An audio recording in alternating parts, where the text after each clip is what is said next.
Hello everyone, welcome back to my channel. So if you've ever thought about living in New Zealand or maybe you are planning to move there soon, this video will give you a full picture of what life is really like. In this video, we talk about education, we discuss healthcare, housing, driving, and many more subjects. So by the end, you should know exactly what to expect before making a move. If you are new here, I'm your Brani. Let's dive in.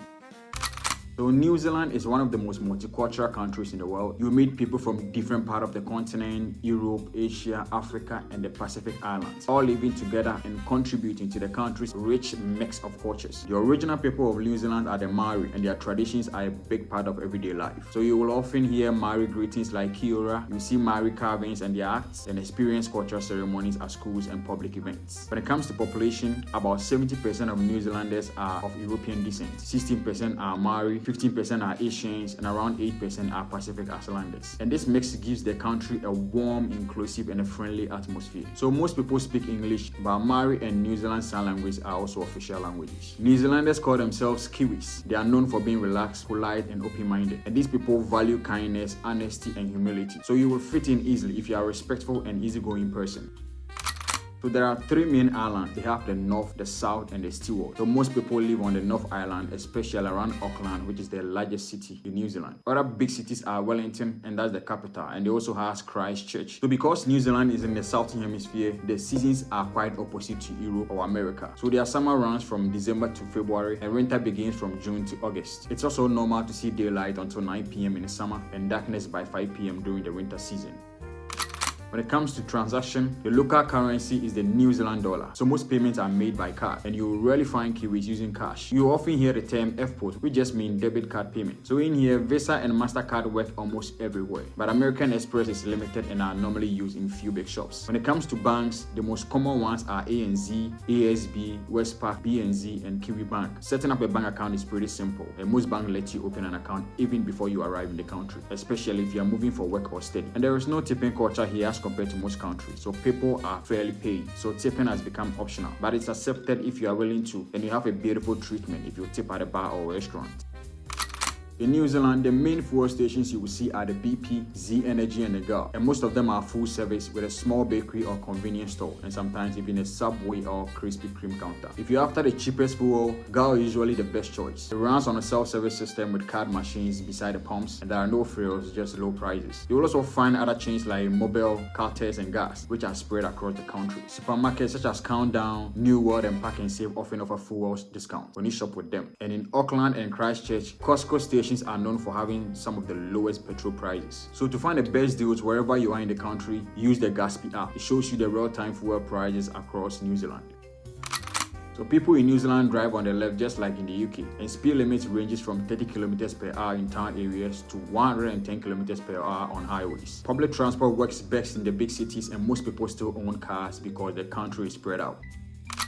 So the main supermarkets are Pack and Save, Countdown, and New World. Pack and Save is where you can get cheaper stuff, while the others have more variety but a bit expensive. There are also small convenience shops which are called diaries, and you'll find them in every neighborhood within the country. When it comes to fast food, you can't go wrong with fish and chips or a meat pie from a local bakery. They are classic Kiwi favorites. A typical work week is Monday to Friday, about 8:30 a.m. to 5 p.m. Full-time workers get at least 4 weeks of paid leave, 10 sick days, and up to a year of parental leave, which is partly paid by the government. So if you are working on a public holiday, you usually get a time and a half pay. Some of the main holidays are Watangi Day, Anzac Day, King's Birthday, Matariki, and Labor Day. And they also have all the Christmas holidays all along. So taxes are simple in New Zealand. You pay income tax and a small ACC levy for accident coverage. And they also have GST, which is 15% goods and service tax. The income tax depends on how much you earn, and the more you earn, the more tax you pay. The prices in various shops already include GST. So what you see on the shelf is exactly what you pay at the checkout.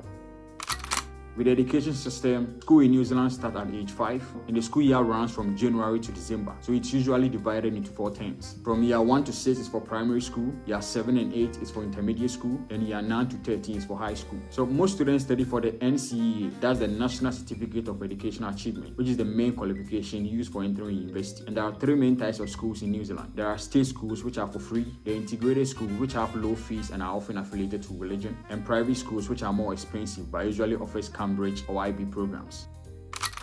Healthcare is one of the best parts about living in New Zealand. They are mostly funded by the government, and that means hospital visits and many services are for free or at a lower cost for citizens, residents, and those with work visa holders. The main downside is the waiting time, so a lot of people also buy private health insurance to enable them have access to faster appointments. There is also a wide range of housing, apartment, townhouses, and standalone homes. So the apartments are common in cities like Auckland. Townhouses are newer, that's small homes built side by side. And the standalone houses are classic Kiwi dream, and that's a home with your own yard. But if you're not a citizen or a permanent resident, you generally can't buy property unless you are from Australia or Singapore. That means renting will be your usual option. For those who are renting, or tenants normally pay for the electricity, internet, and sometimes water or rubbish collection. New Zealand has a stable democracy with one parliament of about 120 members, and the main parties are Labour and National, with smaller ones like Greens and ACT. Elections are held every 3 years, and the party with the most seats forms the government. So that's what life in New Zealand really looks like: a peaceful, diverse, easygoing country with a strong community spirit. If this helped you, let me know in the comment section what topic you would like me to cover next. Maybe housing, jobs, visa options in more detail. And don't forget to like, subscribe, and turn on the notification bell so you don't miss the next video. Thanks for watching. I'm your Brani as always, and I'll see you in the next one. Macrao.